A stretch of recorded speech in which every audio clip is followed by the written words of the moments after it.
Enquanto a direita brasileira bate no peito para dizer que defende valores, quem realmente está defendendo o povo?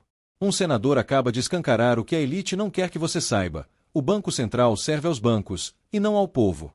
É hora de botar o dedo na ferida. Quem defende juros estratosféricos está contra você, contra o povo trabalhador, contra o Brasil real. Neste vídeo, vamos te mostrar os bastidores dessa denúncia explosiva, o jogo sujo do sistema financeiro e como a direita tenta desviar o foco com conservadorismo barato enquanto você paga 412% no cartão de crédito. Se você quer entender de verdade por que o Brasil não anda, já se inscreve no canal, ativa o sininho e vem com a gente, porque aqui, a verdade incomoda quem precisa ser exposto. Líder. Bom, encerrando aqui. Só um minutinho, senador Marco Rogério. Senador, eu também, meu líder. Primeiro veja o seguinte, eu sou filiado a um partido político, e esse partido político não é o PT. Eu não tenho aqui procuração, nem acho que o PT seja o melhor exemplo de referência. Mas o seu partido é base desse governo. Peraí, faço e farei sempre que o Brasil estiver numa polarização, que de um lado, do outro lado esteja o Bolsonaro, que a meu juízo não está à altura, não tem estatura, não tem nível intelectual para ocupar uma função dessa. Então, estarei sempre. O meu desejo é que a gente tenha uma alternativa para o país que saia dessa coisa. Isso tem feito mal demais ao país. Esse é o meu objetivo. Portanto, não estou aqui defendendo. Assim, acho que o Lula é uma pessoa bem intencionada, acho que tem compromisso firme, porque foi pobre, tem compromisso firme com isso, mas o Lula aprendeu no movimento sindical uma coisa: se relacionar com o patrão e conseguir ali alguma coisinha para os trabalhadores. Ele trouxe a mesma lógica para o governo federal e fez um extraordinário, como Vossa Excelência bem disse, primeiro e segundo mandato. Eu dizia e repito, foi o melhor presidente da República até aquela época dos últimos 40 anos. Vou me lembrar de Juscelino pela história, porque eu não tive o privilégio de conviver, muito menos Getúlio Vargas, que acho também pela história que foi um grande presidente. O Lula adotou a fórmula de agradar a gregos e troianos. 1 trilhão para os bancos, 200 bilhões, 300 bilhões para os pobres. Àquela época, os pobres acharam muito bom os 200, 300 bilhões. E àquela época, vinha de um declínio de um governo do PSDB que não tinha liderança de oposição. Ele estava sozinho, e é por isso que ele, agradando a gregos e troianos, saiu com 80% de popularidade.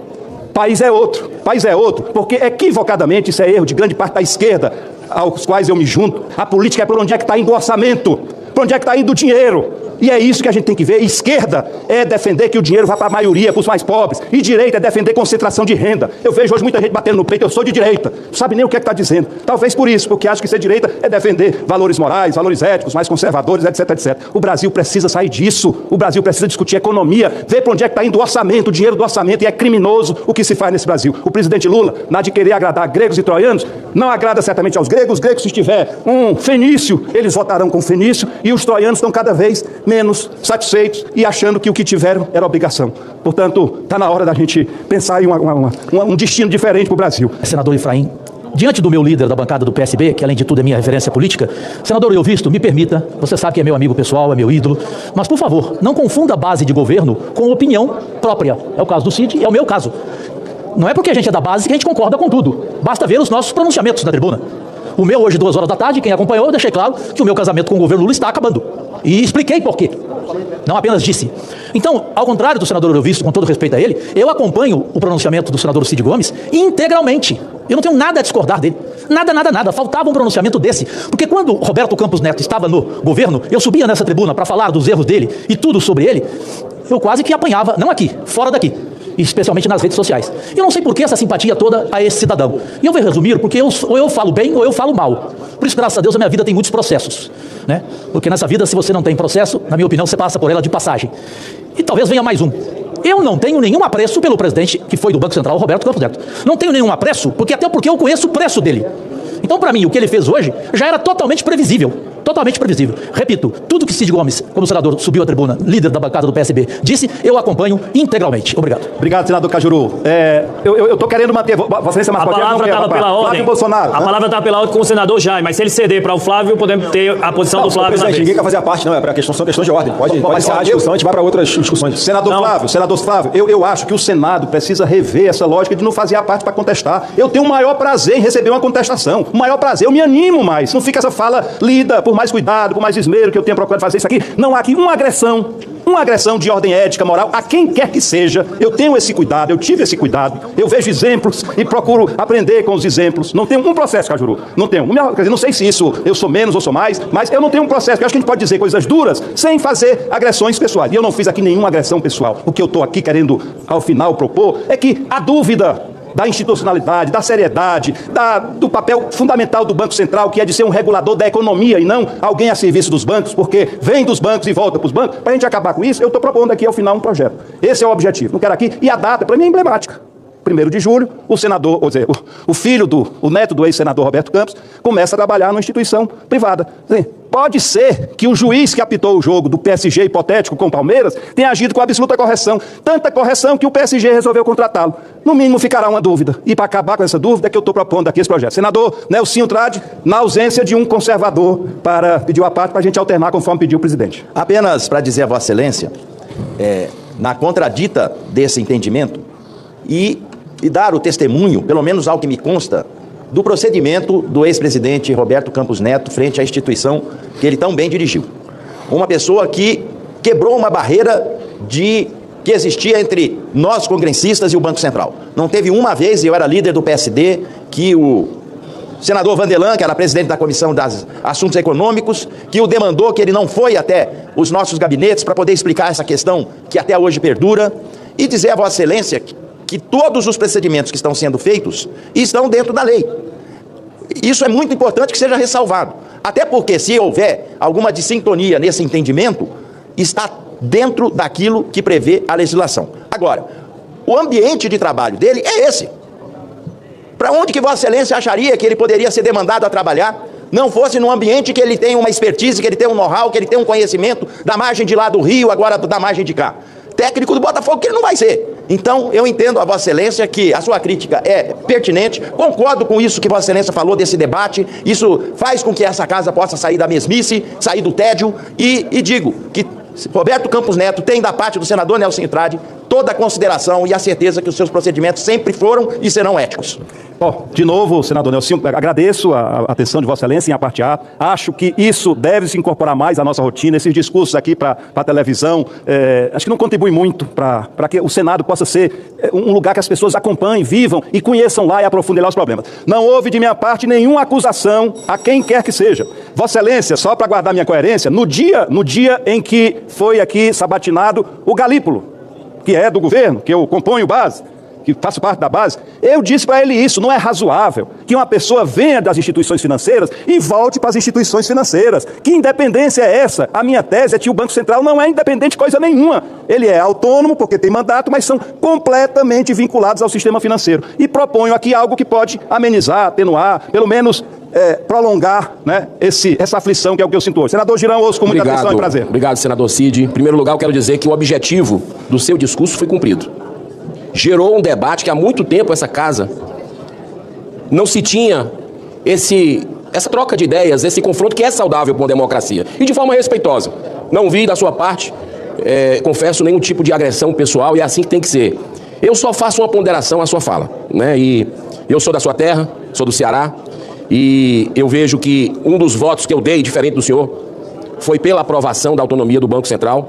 E dei com muito orgulho, porque acredito que se não fosse isso, esse país hoje estava totalmente liquidado, no meu modo de entender. É o que está segurando tanto que o governo que o senhor apoia, o governo Lula, sequenciou uma política monetária, basicamente. Está aí os juros nas alturas. O que eu posso colocar também, será que é justo essa colocação de uma quarentena que o senhor coloca, que inclusive poderia ser de tempo indefinido, se o senhor que é engenheiro, por exemplo, trabalhasse, ou um médico que foi ministro da Saúde de qualquer governo, quando terminasse o período dele, ele não poderia voltar para o hospital privado?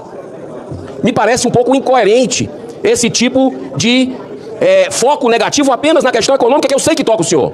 Eu sei que lhe move. O senhor já levou para algumas comissões aqui um quadro, fez os cálculos e tudo. Mas eu lhe digo, será que são 2 pesos e 2 medidas? Nós tivemos aqui, e o senhor questionou, eu concordo com o senhor, que votações remotas, votações que são feitas de forma pelo celular, exclui o debate.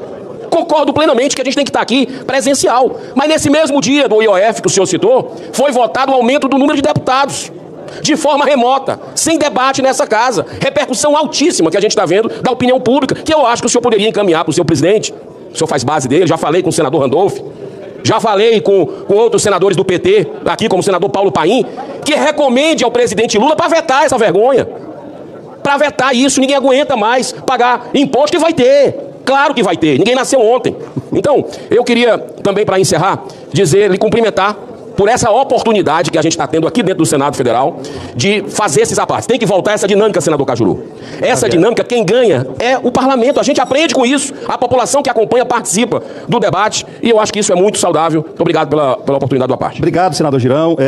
Bom, eu não vou contradizê-lo, contraditá-lo.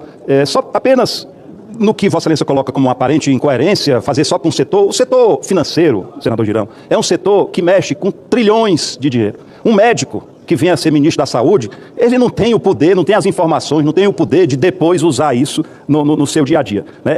São completamente distintas e Banco Central assim, é uma instituição única. Vossa Excelência coloca como, o senador Iovis colocou também a mesma coisa, que deram continuidade à política de juros altos. Que jabuticaba é essa? Vamos ver as 20 maiores economias do mundo. Quanto é que está a taxa de juro real desses países? Não tem nenhum que encoste, chegue perto do que se pratica no Brasil. Jabuticaba, quer dizer que é bom aqui, mas não é bom em lugar nenhum, porque a Turquia, que acho que não sei se integra o G20, talvez seja a exceção se integrar.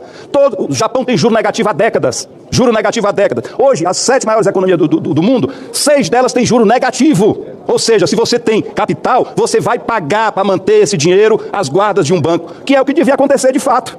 Né? Agora, você fazer do dinheiro, sem gerar um emprego, sem gerar uma oportunidade, sem gerar uma carteira assinada, meu Deus, isso é jabuticaba brasileira, e enricando os que já têm. Esse é que é o problema, enricando os que já têm. Então, se o nosso presidente, senadora...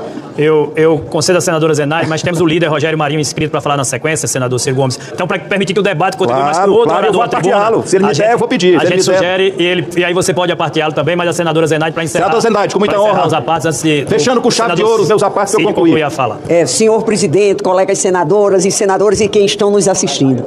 Gente, o sistema financeiro já fica com mais de 40% do orçamento desse país. Mas eles acham pouco e faz uma extorsão das famílias brasileiras, cobrando 412% de juros nos cartões de crédito, cheque especial. E queria falar sobre esses juros, essa taxa Selic de 15% matando a economia. O que é isso, gente? Quem vai investir? Mas tem algo, Cid, que chama atenção. A história dos depósitos compromissados, que no Brasil é o único país do mundo que remunera sobras de caixa de banco.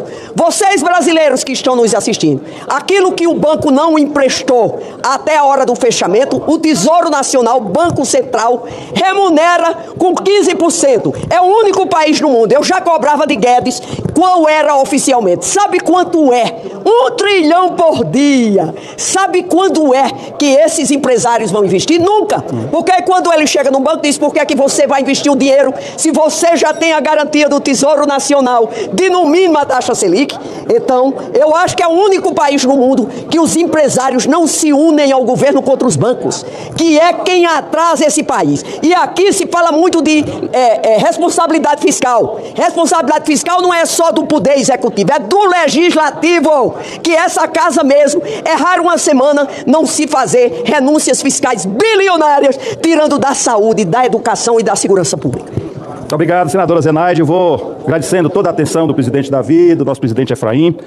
Essa proposta que faço, esse projeto de lei que apresento, senhoras e senhores senadores, não é como retaliação, mas como medida prudencial institucional para preservar a integridade da política monetária, evitar conflito de interesse e respaldar o interesse público acima de qualquer expectativa de benefício pessoal futuro. Além disso, proponho que esta Casa inicie imediatamente o debate sobre a governança do Banco Central. É preciso garantir que sua independência seja em relação a pressões indevidas e não em relação à vontade soberana do povo brasileiro. A República não pode aceitar que a autonomia vire apatia que a técnica vire pretexto e que o interesse privado suplante o interesse público no coração da política econômica nacional. O povo brasileiro não é ingênuo, sabe quando está sendo deixado de lado, sabe quando decisões são tomadas, não pensando no trabalhador, na inflação do supermercado, no juro do crediário ou na retomada do emprego, mas sim nos interesses de quem já tem muito e quer mais. A autonomia de uma autoridade que comanda a taxa de juros precisa ser acompanhada de responsabilidade e de limites, porque no final, quem paga a conta das taxas elevadas, dos cortes no investimento público e do arroxo é sempre o mesmo, a população que nunca foi convidada para esse jogo, mas que continua sendo escolhida para perder. Era o que tinha a dizer e não deixarei de repetir. Muito obrigado, senhor presidente. Lhe agradeço, meu caro orador e senador Cid Gomes. Gostou do vídeo? Então não sai sem ajudar o canal a crescer. Curta o vídeo para que mais pessoas recebam esse conteúdo. Comente aqui embaixo o que você achou das revelações e dê sua opinião. Compartilhe com seus amigos e grupos. A informação precisa circular. E claro, inscreva-se no canal e ative o sininho para não perder os próximos episódios dessa batalha pela verdade. O seu apoio faz toda a diferença.